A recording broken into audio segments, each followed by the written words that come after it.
Do you yearn for travel that involves outdoor adventure and learning? I do. I also have a passion for all things farming and agriculture. I've traveled to exotic jungles to learn about growing chocolate. I even once owned my own organic vegetable and sunflower farm. And now I'm planning my journey back to agriculture. Agritourism, defined as travel that involves some type of agricultural experience. Agritourism is all about entertaining. But the marketing strategist in me knows that, at its core, agritourism is really about educating, and education affects change. My future farm needs to deliver a profound experience to all of its visitors. It needs to educate people about food, health, and climate. Join me to learn from experienced agritourism farmers and entrepreneurs and help me build my future farm strategy. And who knows, maybe one day soon you'll find yourself in a tropical jungle cutting open cacao pods with a machete, or savoring an outdoor plant-to-plate community dinner with 100 guests at a farm in Illinois. So let's tap into the agritourist in you. Molly Comstock is now overseeing Many Forks Farm. Many from the Berkshires know her as the owner of Colfax Farm. Molly's passion and tenacity for farming and to be a farmer definitely comes through in her story. And her story has a significant focus on the issues surrounding farmers and land access. Molly didn't own her land and had to move her farmland and business a few times. And for a farmer who invests in their soil and farm infrastructure and invests in building a presence and feeding their local community, it's not easy to find new land and just start over. Land access and the ability to find a property that provides security to a farmer has become one of the most significant barriers to entry for farmers and wannabe farmers in America. Molly's story is very interesting and takes you on her journey around finding land that she can actually feel secure on and build a long-term business on, land that she knows will remain farmland well beyond her. My conversation with Molly is an important one, as it is a real story, and it serves up the complexities around leasing versus owning farmland, and offers alternatives and opportunities for farmers today. This is Jen Ross, your Agritourist podcast host. Join me in exploring Molly's story, and don't forget to subscribe to our podcast and leave us a review. All right, welcome, Molly. It's great to meet you virtually. Thanks for having me. Tell me about you. Tell me about your backstory. Where are you from? Where did you live? And I want to understand your journey into farming. And then I do want to talk about, I know you've had some land access changes, and I just want to understand everything that happened there, because I know that's a huge challenge for farmers. I know I had a personal challenge with that as well. So who are you? Well, thanks for having me. I grew up in a really rural town in upstate New York, really, now in retrospect felt very isolated. Where? Which town? I'm sure I'd be surprised if you've heard of it. It's called Deposit. And where is it by? It's in between Cooperstown and Binghamton. Okay. I went to Binghamton. Oh, you did? Yes, I did. My daughter goes to Geneseo. Oh, really? Yeah. So I've never heard of that town. However, I know that area pretty well. Yeah, I went to school. My BFA is from RIT in Rochester. Okay. Right by my daughter. Yep. Yeah, it's pretty down there. So my mom always had she had a huge garden. She was one of those like early hippies who like didn't do drugs, but really like started reading the labels on her food and like thinking about where her food came from and how it was produced and stuff like that. So she had a huge garden, and we ate mostly the vegetables from there. But it was like that was like a little red hen kind of thing. No one wanted to help her, including me. She passed away when I was 20, so I'm sure she would be super excited to see that I'm farming now, probably getting it on a timeline to help her. So, from my little rural upbringing, of many moves and places all over, and then I ended up in Rochester going to school. And I worked in the art and photography world for some time after college. And then I have this story that I tell, which I don't necessarily need to get into right here. But just, I think the short version is that, I worked in the commercial photography field and I was becoming really disenchanted with capitalism and um, just this disconnect between putting food on my table and how I was achieving that. And coming from this background in my family of having animals and having a small farm, um, I just knew I needed a change. And then I just so happened to meet a very young woman um, who started her own CSA. She was only like 21. Um, Ellen Poggi. She's like my first farm mentor.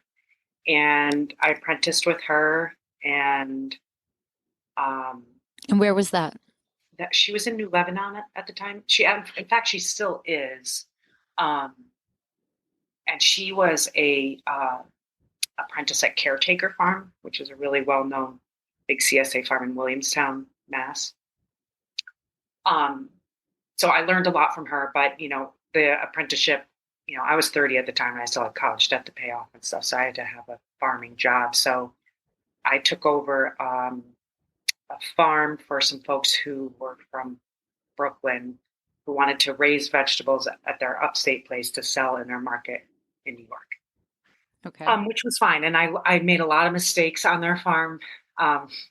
Learning, I learned a bunch working on my own and just trying to figure things out. And then I had a friend come by to help me weed one day, and she was just like, you could have your own business.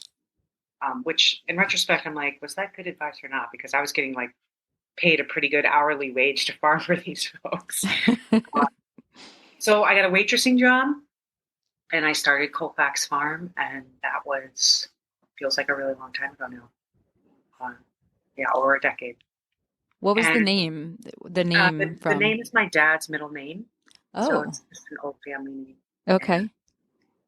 It's very difficult to come up with a farm name. I think it's always got to have roots in it, or it's got to be. So often it's 2 words and then farm, which I'm not like a huge fan of. So I just inherited, my new farm where I'm at.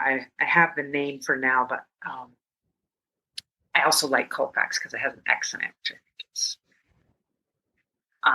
And I loved my dad, and my parents were really important to me, so it's nice to honor them with that.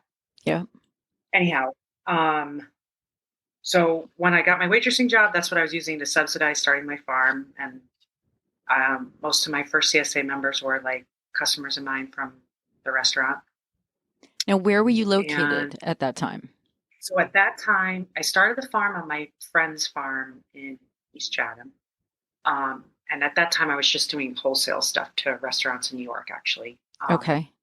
And then I really wanted to have a CSA, and I was commuting like a half an hour to the farm, which, is hard. It's hard to manage. It's very hard when you're that far away. So I found a really lovely family who let me use their land for free, West Stockbridge. There was no water, which was, I will never do that again. I can't believe that I did. I mean, I had farmer friends who would come visit me and they'd be like, what do you mean there's no water here? And kind of insane that food was still growing without regular irrigation. That was really not smart. But at that time, I was, but it also goes to show you maybe that nature takes care. Well, kind of. And it also just, I think, shows the nature of a farmer who's just like, well, this is the best option I have available to me, so I'm going to try and make it work. Yep. So I had a water tank, and I did some stuff that I'm embarrassed to talk about now. Anyway. Wait, I have a question for you. Yeah. Why CSA? Why were you like, I want to do a CSA? Like, what was in your mind about that? I mean, I've had a CSA. I had one for 3 years, and there's pros and cons to it. So I'm just curious, like, how were you looking at it as far as like that was the way you wanted to build the business? Well, when I first started it, it was definitely 3 equal pieces of the pie between wholesale, my farmer's market, and CSA. Okay. I mean, I think just conceptually, I just really believe in the CSA model as a way to be a part of your community, um, a way to introduce people to food that maybe they wouldn't normally get to, and also have a different relationship with, with all that food they're bringing home every week. I also think that in the capitalist society we live in, I think the CSA model is a pretty radical way to interact, to have a transaction together. Okay. It takes a risk on behalf of the consumer, and it's a way for them to truly support you. Yep. So I think it's a great way for people to make a choice with their money. And I think, that's where we have potentially more power than we do with our vote. Yeah. So I think I believe in it as an idea. And also over time, I've just discovered that being a part of a group of people, it is so fulfilling for not just me, but for them too. To have it, like during COVID, I feel like my CSA was just such a haven for people to be outside and just feel Yeah. connected to nature. And I think for people who really care about how they eat, a CSA is the most direct way to support a farm and to, really know the origin of your food. And you can ask your farmer, like, what are you doing here? Do you spray? Do you not? Like, Yep. you just get to really know. So I think it's a really important model to continue to have. Okay. So yeah, especially because like I think now in our increasingly tech world that we live in, to have something that's just so tangible, I just love that.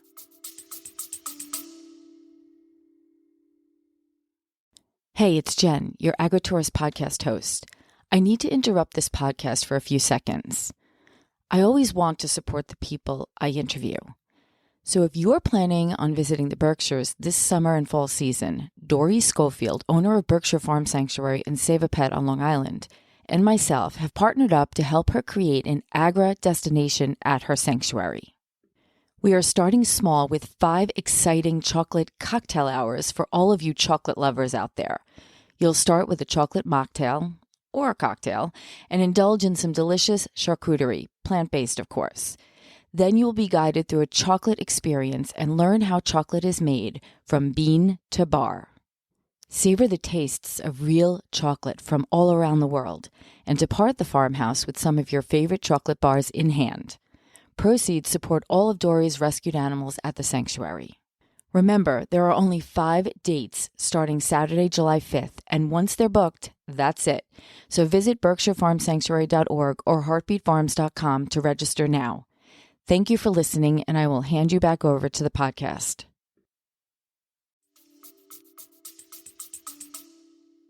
Excellent. So you were on these people's farm without water. Right. So I had an apartment that was just a few miles from there, which also is part of the housing land access topic that we can talk about more later. But I had a really, really amazing, generous couple offer me an apartment for free to live in while I was farming. Wow.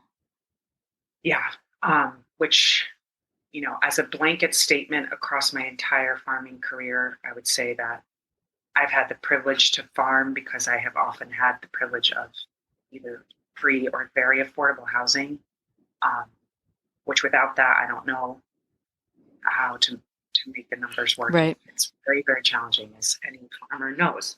But at that time, I had, this really beautiful free place to live, and I had this free land to farm on. So I was able to make the transition from waitressing and farming, which those two schedules really do not mesh well, and just start farming full time. Okay. And so once that happened, I was starting to really feel the limitations of the piece of land I was on. When you are in a handshake lease, or just, or leasing period, making big investments in the land can feel illogical, So unless you can feel like it's really secure and long term, which that piece of land just wasn't, given the family dynamics there. They were selling the land. So it was time to go. And then I moved my farm. How long were you at that property? 3 years. Okay. Pretty sure. I started on that corner piece and then I expanded. So yeah, I think 3 years. Okay. And it was right in West Stockbridge. People really knew about me, so I really became a big presence in the farmers market there, which was really great. And then at the time, I was dating someone who rented a house from a big dairy farmer, not far down from where my existing farm was, maybe 10 or 15 minutes. And he came down and saw it one day, and he's a very he was like the archetype of an old dairy farmer from New England, very rough and a very generous, charming, smart person. But anyway, he made a comment with some expletives in it about maybe I would enjoy farming closer to where I lived and also with water and stuff like that. So he and I signed a lease, a 20-year lease. And I felt at the time that it was like, okay, this is a place where maybe I'll be able to farm for a long time. So I applied for a grant and I built a greenhouse. And there was a creek there that I could irrigate from. And so Nice. It's really expanded. It was great. How many acres? I mean, his farm is huge, but I only needed like 3 acres. 3 acres was what I was growing on, and then I had another area. That's plenty. Yeah, it was great. Beautiful flat land that had been, fertilized by cows for years, and the water was great. There was access in the old dairy barn to, set up and do wash pack, and so it was really fun to finally have like a whole scene. Yep. And we were ready right in time for COVID, which was good because I could not believe just how many people wanted to join the CSA during that time. Yeah, which made sense. What town was this in? So that farm was in Alford, Mass. So that's about, it's kind of in between West Stockbridge and Great Barrington. Okay. Very nice area. Very beautiful area. His family had a farm there for 3 generations. And it was great. I had a little farm stand that all the neighbors could use. It was really great. So how long were you there? Yeah, and then I was there for 3 years also. Okay. And that was due to my relationship ending. The relationship of my business and the farmland also ended at that time. So, which was really hard. Moving a farm is like insanely hard thing to do. And it just felt a little bit like no matter the terms that I had in place, if you don't own the land, it doesn't matter. They'll kick you out. Yeah. It doesn't serve them anymore, or if they're going to sell or whatever. I mean, I don't know how I could have legally combated that, nor did I want to. So at that point, that's when I was like, okay, I am done moving. This was my 3rd move. And so I started looking for land. And that just proved to be a really long journey. Before you go on that property, you had a CSA, you said like a farm stand. Yep. Were you doing wholesale as well? Yep, I did a minimal amount of wholesale. I mean, it really changed during COVID. Well, yeah, CSA probably was really strong at that point. It was. So were you pulling from on that farm, your CSA, like how many CSA members did you have at that time? Well, it really exploded during COVID. We had 120 members at that time. So yep. The year prior to that was the first time I got a full-time employee. Melissa Van Dermy, she's the best. And yeah, that was really exciting for me. I'd never had an employee. So it was really fun to have her, and we'd worked a season together and right before COVID happened. So I felt so lucky to have someone who is such a hard worker there with me to do Yep. that. Were We you had, doing any farmers markets at the yeah, time? we were. Which ones were you doing? We just did West Stockbridge. I went to Pittsfield for a couple of seasons, but then during COVID, we didn't have the staffing, Yeah, yeah. And and it was it's hard. different. Yeah. So just before we go on, at the time, what do you think was making your there are a lot of CSAs out there. I know when we had our CSA, I really had to get to know our customer because depending on who your customer is, there's different things you can do. So what made yours? I know COVID obviously is a little bit a different story because people were just looking for fresh produce. They didn't care. But I guess in general, what makes your CSA different and appealing to your customer?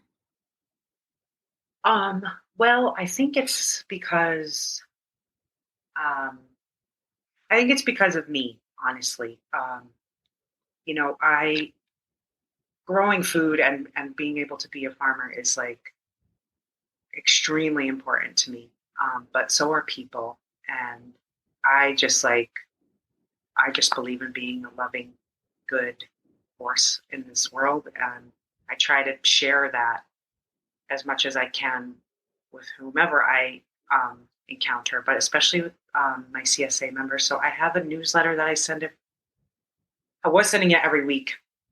I've changed that a little bit, but I really try and make people feel a human connection, um, and to try and maybe bring up something to like take them out of like whatever worries they might be in or work or the spiral that we can all be in. So I think that energy is pervasive I hope it is in my farm. Like I really want people to feel like this loving connection to their farmer, their food, the land. I really try. That's really important to me, and I think when you feel that way, people can feel that. Right. And so I think that's why people. I mean, sure, I have plenty of members who just want a nice local farm to get their food from, but I think some people like that connection is what really makes it different. Yep. I hope so. Okay. That's my goal. Excellent. Yeah. So you were looking for land at this point, and you're in kind of, what is that considered? Southern? Is that southern or mid? Considered one of the wealthiest places. Yes. You're in a really great community. Now though, okay, so how did you find this? I guess, is this the property that was after that property? So how did you Yeah. find this property and give me that transition? Yeah. And obviously it's in a very different area of the Berkshires. Yeah. So tell me about that. Yeah. So the first thing I did, which in retrospect, I was like, wow, that was a big thing to do, is, a newspaper wanted to interview me about it. And so that was like sort of the first drop in the bucket that made a really big splash, actually, bringing awareness to, land access for farmers and land affordability. So that newspaper article sort of kicked off a few events, one of which was me getting connected with the Berkshire Community Land Trust, which is an incredible organization that is, trying to, again, bring a different model to how we can have ownership of our homes, how we can have shared access to land. Indian Line Farm is a property that's in the Community Land Trust. So, Okay. I don't know how much you know about the topic. I've heard about, but I just encourage. Yeah, no, definitely. Whatever you want to tell me. I've heard about all of this, but not in depth. Yeah. So I won't get into it because it's a big concept that I learned a lot about because we were trying to, find a farm and put it under this kind of under a community land trust. But I just highly encourage you and anyone who's listening to look into it a little bit because it is okay. A really fascinating way for us to have land ownership. Yep. So they were extremely supportive in trying to help me find land. And I've lost count of how many different properties I checked out. Um, What was and your criteria at the time? well, water, Yes. water, and I needed somewhere to live. And that Okay. was like the big one, obviously that seems like a silly thing to say, but so many people reached out and were like, "Oh, I have land that you could use." And I'm like, "Okay, Right. great. Do you have any housing?" Oh, no. Or like, "I have land that but they don't want you to build a house on it. Right. And it's an interesting thing about where my last farm was in Alford, that's really beautiful land. And much of it is protected by the state or by a private land trust, which is amazing, right? I mean, it's great to have that open land and it's important for farming, and much of that land there is still being farmed. And it's also wealth protection, you know, like that's a beautiful stretch of road that is protected now. No one can build anything there. So it's going to always look very beautiful. Those property Yep. values are always going to be very high. It's just an interesting thing that's in partnership with land protection that is worth thinking about. Okay. Because sometimes protecting land means to the exclusion of housing people. Um, I'm not totally finished with how I feel about all of that, and maybe I can't say it succinctly, but it's just something I observed while I was trying to look for land and housing Okay. to farm. So yeah, I went down many, many paths and really looked at lots of properties in depth to see if I can make it work. Um, and I was becoming very discouraged. Um, and then Sharon Wyrick and I were both at a workshop about looking for land, protecting land that the American Farmland Trust was putting on. And Sharon and our circles have sort of, very infrequently have our paths have crossed just because we're both farming in Berkshire County. And interestingly, we were both on the cover of a local publication regarding land access, looking Oh, for, that's wow. which I didn't even know at the time that was going to happen. But, there I was on the top. She was right there too. And so I went up to visit her. And yeah, when I drove away, I was like kind of swearing under my breath because I was like, wow, feels really far away. But it's like, this is it. Um, a beautiful river bordering the whole property that's clean enough to irrigate from, a house with a really amazing garage underneath that houses the walk-in cooler and the wash pack and plenty of room to store your things, and then a beautiful piece of land to farm on that she's been farming. She farmed there for 15 years and Oh, built a wow. CSA, and so I got to step right into a whole new community. Okay. Wow. So she had an existing business. Yeah. And is that Many Forks Farm? Yep. Is that That's right. okay? Now it all makes sense. Yep. Yeah. Okay. So after, a long and in the end fruitless search in South County to find something that I could afford, which was hard because I have a really big community here and there was so much awareness and support around trying to, address this issue of affordable land for farmers, which I'm glad to say led to a larger campaign that now, it was starting to feel really focused onto just like me. But, anytime I was speaking publicly about that, I'm like, this isn't just my problem. It is every young farmer's problem of Yep. finding affordable land and housing. And that it's not just an issue. I mean, it's an issue everywhere, but that our community could start to think about it. I don't think people were just even thinking about it. Sometimes you drive Wow. around and you're like, there's all this open land. And you're like, yeah, but it's full of corn. And there's no way for me to get on that land.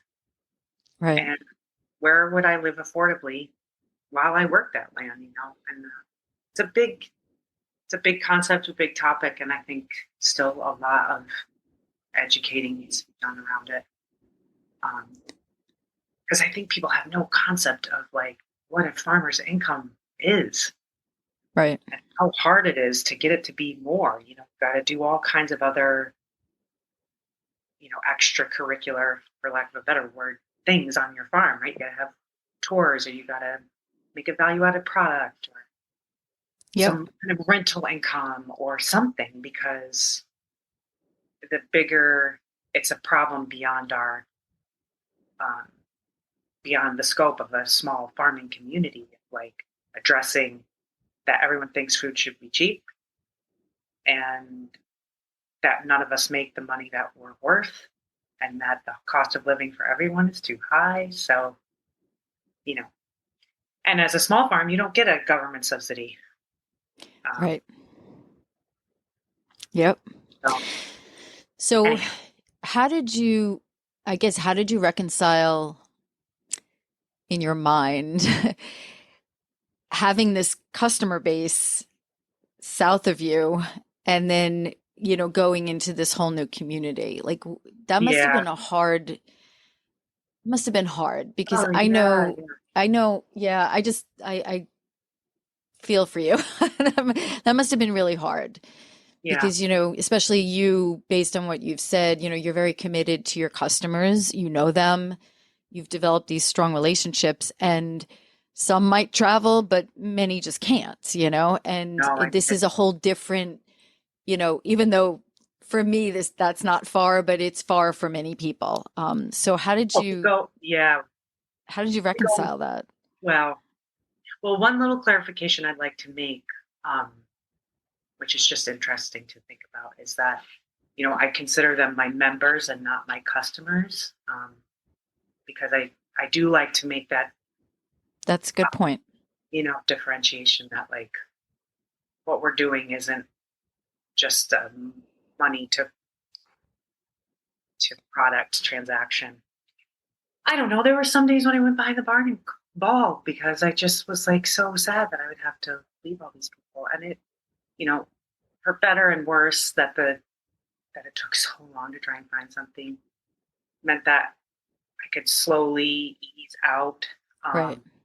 How long was that? Like when you left and stopped farming to when you started farming in on the new property? 3 years.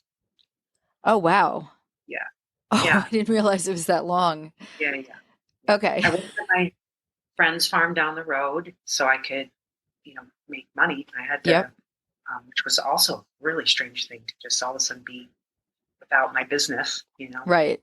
Which is what what was hard about someone making such a snap decision about my life and my business, and that the effects of that, I felt it for 3 years. Yep. I'm still down in South County a lot because we have a transition period we have to make moving up north for our family. So it's not like I all of a sudden one day I was gone, and I did, I encouraged my members to join a different CSA. All of them are still on my newsletter and hearing about, listening to what was happening all the way throughout. And, while I was really in the public eye trying to raise awareness around land access, people were still really connected to me. So I feel sad that my farm can't be there anymore, but that's just what happened. Yeah. What I feel lucky about is that community still is so supportive of me. And that I got to step into this whole new community in North County and get to care for that land and care for them and be their farmer. I just feel like it's so cool to meet all these people. And normally, like my experience was you build your CSA up slowly over time with people that you know, but I just stepped right into this group of people and to feel their support too. I just feel really lucky. So what is the relationship here as far as when you say you walked into it? How does this work? Like you're living in this house, like how is the whole thing working? Because this was an established business. Let me just step back a bit. So when I met with Sharon and we decided to start this process of her, you know, transitioning the farm to me, it was very important to Sharon and to me um, that the farm is protected and made affordable, not just for me, but in perpetuity for the next woman farmer after me. Excellent. So we we were going to try to do it through the community land trust, but this property's, I guess, just Sharon and I and the property, it just didn't feel like totally the right fit. So we worked with Yep. Berkshire Natural Resource Council. And a really fantastic person was on staff there at the time, Mackenzie Greer, who like held both our hands and helped us get through, because Sharon had to sell the property to BNRC. They're going to hold a private APR on the property, which will then make the property an affordable price for me to purchase. So that's kind of the mechanism that's in place to help protect the farm and also make it affordable to me. Got it. Okay. And it was really great to have that little layer there to help Sharon and I get through the transition of, one farmer's love and care for the land for all that time, and then a new farmer coming in. I think with all of the emotion that can be there during a process like that, for me, finally finding a place and for Sharon to start the process of letting go, I think we did that pretty gracefully, all things considered. That's tough. It's tough because tough. So many families have to try and go through that, or long-time farmers on a piece of land who then finally have to transition it to someone new. It's very, very difficult. But we were both wanted this process to work. So Okay. I feel really lucky that. And the amount of sacrifice and generosity on Sharon's part with this piece of land is not to be lightly said. I mean, she sacrificed a lot of her money and energy to buy this farm and to protect it. It's just an interesting example of how you have to it has to be really important to you, and that it's a sacrifice on both of our parts for this bigger idea that like this land will always be affordable and protected. It means that, it's not our investment property, it's a place where we get to live and farm, and then it continues to be affordable for someone else. So it's bigger. It's just an interesting thing guys. that not only, it's much bigger. Yeah. So that's the mechanism in place to help. Ideally, that model is something that could be replicated for other people trying to find a permanent place to farm and an affordable way to have access to land. It's very, I think, repeating it is difficult. Indian Line Farm under the Community Land Trust, that was, 30 years ago that they did that. And they haven't replicated it since. You have to have a landowner willing to not sell their land on the open market and to take a hit, Yep. So they're just about to finish protecting some land for another farm called Off the Shelf. They raise eggs and chickens, and a very generous person stepped forward to help negotiate that land and put it into community land trust. So we are going to have not just my farm under a protection, but that one too. And theirs is really, really big, which is really cool. So okay. And the reason I have to go back and forth for now is that we have 2 teenage girls who have to finish high school here. And we just can't make the full move up there yet. Also, the house, currently I'm renting it to other young farmers in the area. One of them works at Fullwell and one works at Square Farm. Okay. So right now it's really great. The farm can offer some affordable housing to some other young farmers, which makes me really happy. That's great. And we have to do some we'd have to do some changes to the house so that it could be a multiple dwelling so that, Okay. right now I've got it. We can work it out, but there's just a long future for that farm and what it's going to be. So, Okay. but I, Excellent. I stay up there most of the summer because Yeah. I work at try it at 7 and you got to fall asleep. So, um, yeah, So, so I'm there. what year did you officially So we, become Many Forks Farm? so it's still sort of not all the way done yet. So let me think now. So 2023, I was working with Sharon to transition the farm. Then last season, I was there full time as the farmer. Okay. Again, this season I will be. And then in 2026 is when I will actually purchase the farm. Okay. Um, the farm is currently under this agricultural covenant through the state um, for some grant funds that Sharon received 2020, I think, 2021. So we're waiting for that covenant to expire so that BNRC's agricultural protection restriction can be put in place. There's some reason why those two things can't coincide, Okay. coexist. So we're waiting for that covenant to expire.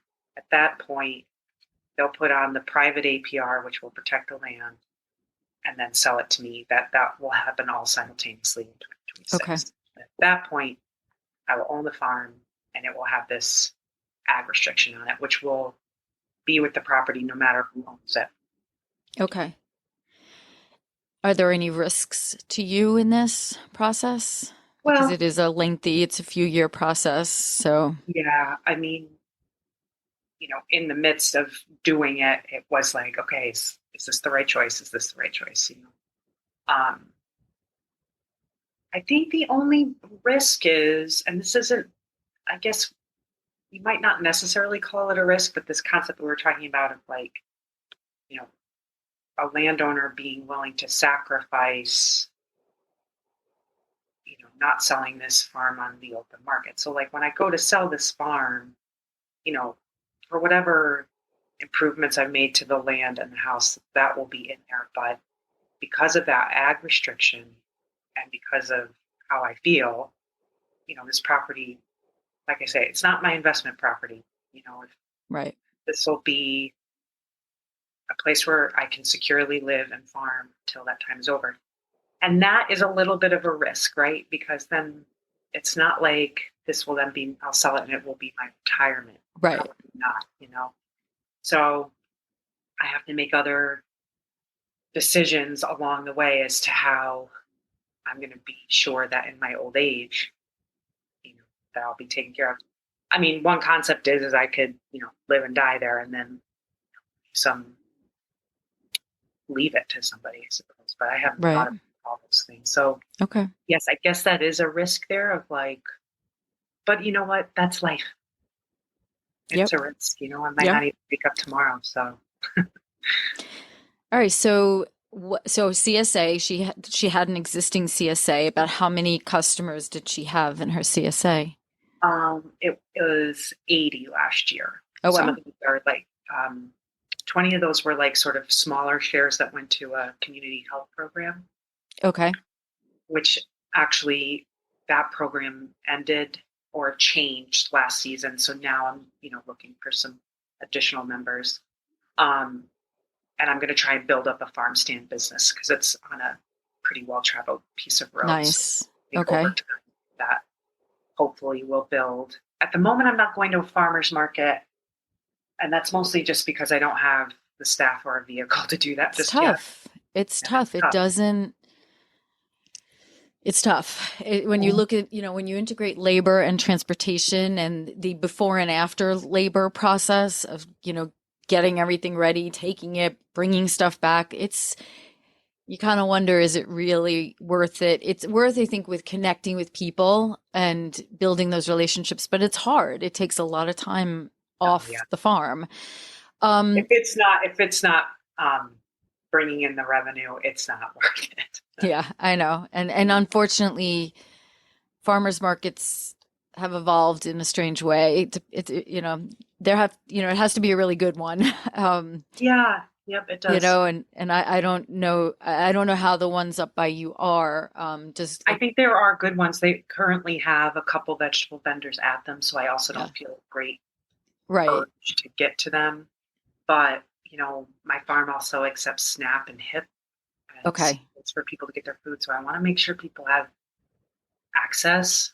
So I'm still thinking about, I've only been there just one season, so I'm still trying to Yeah. pull out like Yep. the best ways that I can get my food into the Yep. community. So you said you're also doing this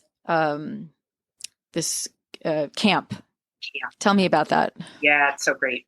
So it's under the umbrella of Green Agers, which is a Okay. nonprofit Oh, I've here. never heard of that. Yeah, no, it's great. Really great organization that's about educating youth and getting them outside and getting skills. So Okay. they do a bunch of different programming that's just really incredible. Um, but the camp started because a woman, her name is Sue Wells, who started a summer camp at a different location the year, but I guess that would have been 2023. She was looking for a new home for this camp. And she's really dynamite. She does all the fundraising for this camp. And then it's all for North Adams kids. The second session of the camp is actually for high schoolers. It's part of their credit recovery program. Um, so it's a really fun way for the farm, as soon as I stepped into it, for it to be connecting with the community in this different way. It's one of those things that, you say yes to something and you're like, oh, geez, I hope I said the right thing. But working with Sue has been amazing, and having the kids on the farm is just such a joy. They're actually super helpful. Um, and What's the age group of these kids and how so many? the first session is their fifth, like they're out of their fifth grade year or out of their sixth grade year, so fifth, sixth, seventh grade age. And then the second group are, I think they're ninth and 10th graders, maybe. Okay. It's good. Like that age between like maybe 11 and 15. Yep. Yep. Um, so there's a 3-week session of the younger kids and a 3-week session of the older kids. So we had our first successful summer camp last year, and they're coming back this year. And super excited. Sue and I are both big dreamers and yes people, so we like have lots of ideas of things we're going to do in the future with this camp. So I'm Excellent. so glad I said yes to it. It's like when the camp was over after 6 weeks, it felt like the farm was so empty because they just run The around. energy. Yeah. Yeah, Yeah. yeah, That's super awesome. great. That's Yeah. terrific. Then did she start this program? Yeah, so Sue is an educator and administrator for a long time at a school in Williamstown, Pine Okay. Hollow. And this summer camp is of her own making. So she's got a lot of big ideas about, getting kids entrepreneurial skills, and maybe we could start something that's like a business that they can run. So lots of ideas. And I'm just really excited that this farm is going to be like the home for that. I would love to talk to her. Yeah, I she's love the amazing. program. Maybe you can connect me because Sure. I I love that. I just Yeah, love that. And honestly, one of the things that I miss the most about my farm is bringing kids to the farm yeah, and just the energy that was created when they were there, the realization that they had. I actually still do, not at the farm, but I go to this one elementary school and I do a gardening program, which is actually next Monday and Tuesday. And they call me every year and I do it because those 2 days I light up. yeah. It's so much Well, fun. yeah, totally. And that's the other part of having a CSA model as part of your farm is, having people come and enjoy the farm with you, because potentially farming can be pretty isolating. Um, Yes. or alone or just with one or two other people. And so to have a time every week where there's people coming and just appreciating the food and the work and appreciating being outside, and Yep. and to to multiply that with the summer camp is just, it's really great.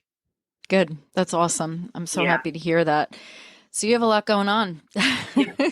Yeah. But it's all good. I have a couple women who help me on my farm who I just feel so, so blessed that they ended They up. volunteer their time or? No, I pay them and they do a little bit of work trade too for their share, but Cool. we just have a blast working together, which is so fun. So I love that about especially a vegetable farm because there's no animals can have some risk to them as far as like people's safety and stuff. But at a vegetable farm, like you can come anytime and find something to help with. Yeah, that is And true. it doesn't There's matter. always So, like, something. yeah. Which, I learned from some farmer mentors of mine a while ago. Like, if you can work with people's schedules, like these two women who work with me are both moms and, they have a lot they have to juggle, but you can just be flexible and say, well, if you come these times, then Right. I could use the help. You don't have to be super stoic about what farming Yeah. is, Yep. Yeah. No, and it's good for them too. It's a good stress reliever. Oh my God, I know. When you put your hands in the dirt, there's something that happens. Yeah, So scientifically, it definitely. is, yes. That's awesome. Do you do flowers or you just Yeah, I do. vegetables?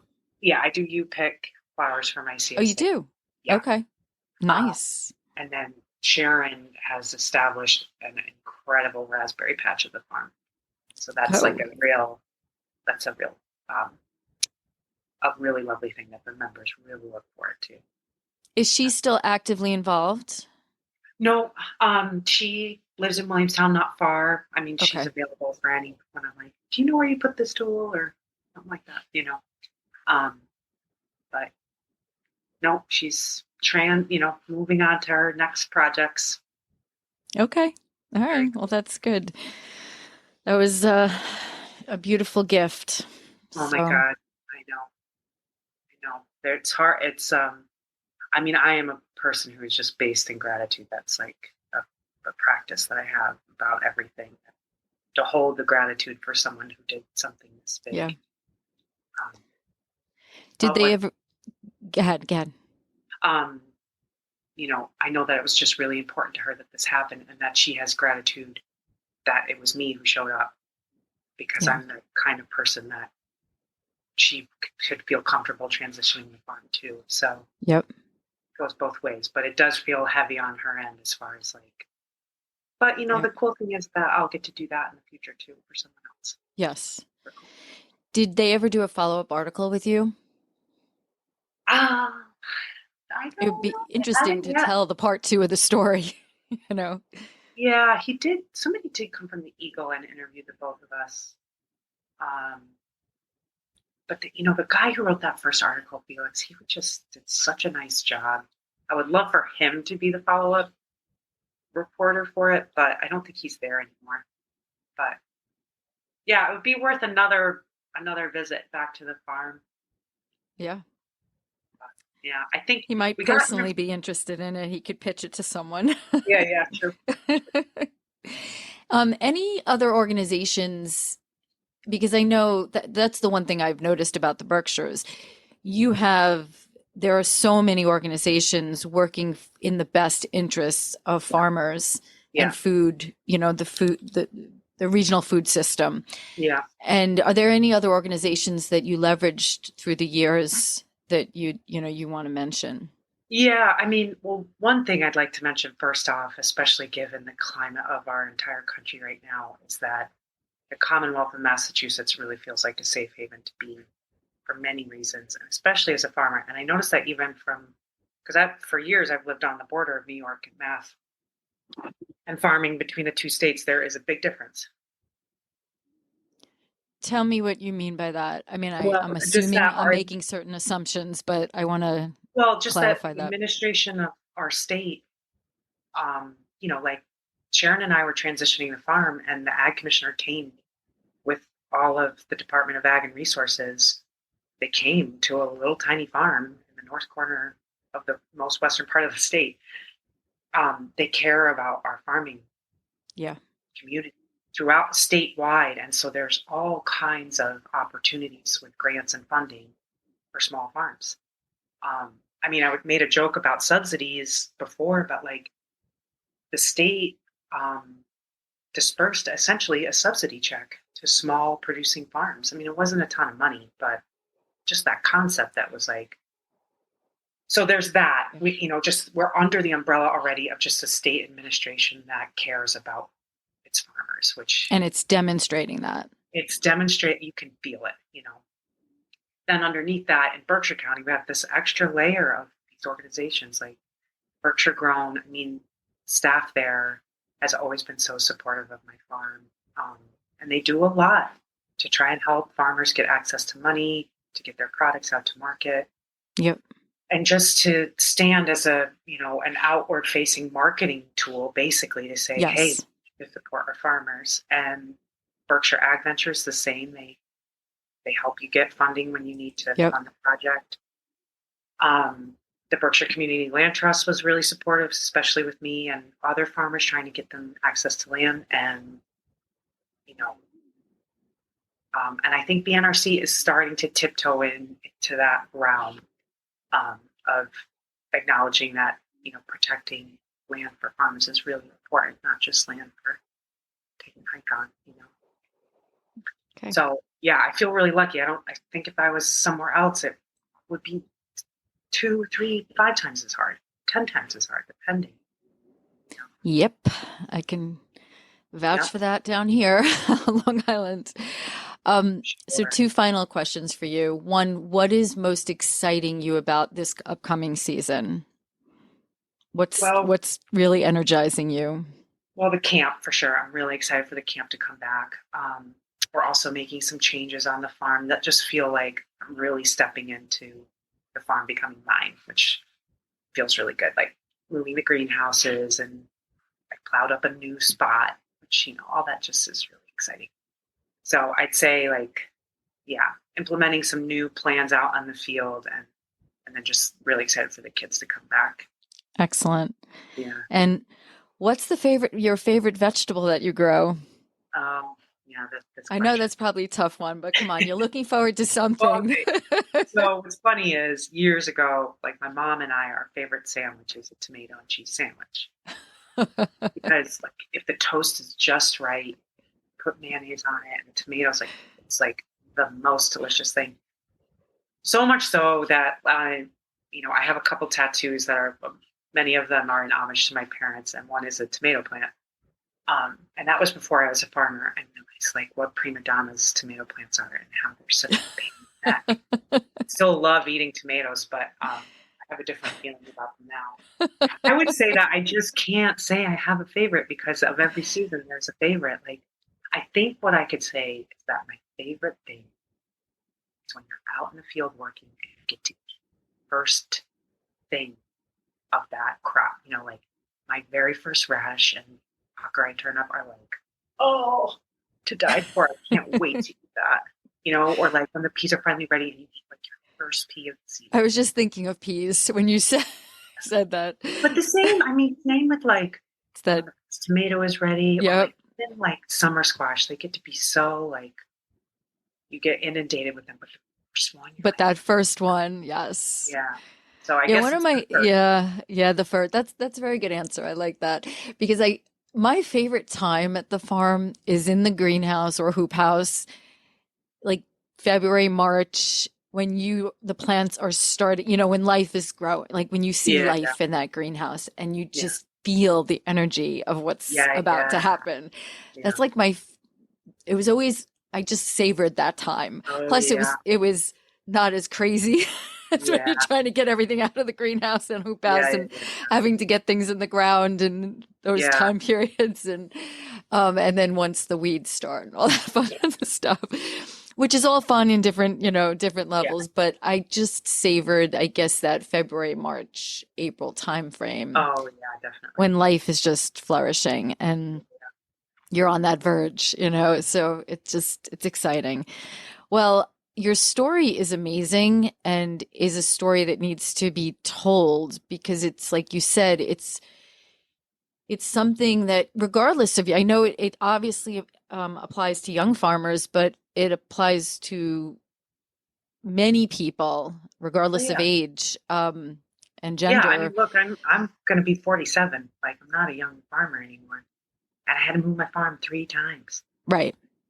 Um, I think one last thing I'd just like to say in regards to my whole story is that, because I know so many people who wish they could be farming and they can't because the pay isn't enough or they can't get access to the land. And I just want to acknowledge how privileged I am that I have been able to be a farmer this whole time. And it's because people have been generous with me and helped me do that. But that getting to do this work, yeah, it's hard, but like I am very lucky that I get to. Because not too many people want to or get to or have the Yeah. access. And that's like huge. But Molly, what I've also noticed is you've been very generous to people as well. You've done that, and you've also put yourself out there. You you really worked hard to figure out solutions and put Yeah. yourself out there, put your story out there so that people were aware and could help. Because a lot of people are afraid to speak up or Yeah. don't want to put themselves out there. They're not used to that. They feel vulnerable to do that. And you have to do that these days though, because people just don't know. People are so busy that they don't Yeah. know about people's plights and what they're trying to do. And I just think that a main message is to put yourself out there and to really navigate. I mean, look at what you did. You put yourself out there. People started coming to you. You looked at all the resources. You used some of those resources. They helped you, and you navigated your way to where you are now. But that took a lot of you Yeah. just That's true. being vulnerable and saying, okay, this is what I want to do, and I got to figure out a way. So it goes both ways. Yeah, fear of rejection is really huge. And if you don't ask, you will never hear no. You will also never hear yes. So, So thank you for your time. I really appreciate this. I hope our AgriTourist podcast prompts you to think more about where your food comes from, whether it be your vegetables, fruits, meats, and even those sweet treats. Don't forget to subscribe and share this podcast with someone you think may truly benefit from or be inspired by it. Visit us at agra-tourist.com. Until next time.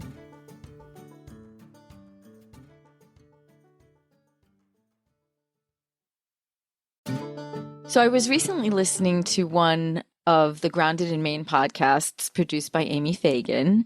The podcast is an open conversation about being mindful about how we show up in the world.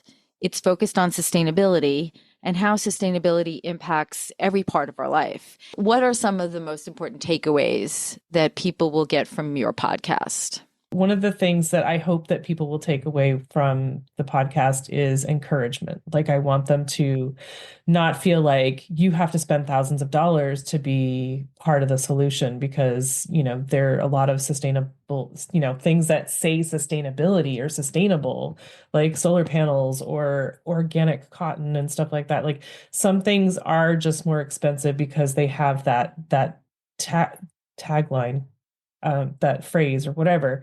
But there are so many ways that you can be sustainable. You just have to be a little bit creative. And so I'm putting out all these ideas that what people are doing, just to put the thought out there that we can all be part of it without going broke. So how can people find your podcast?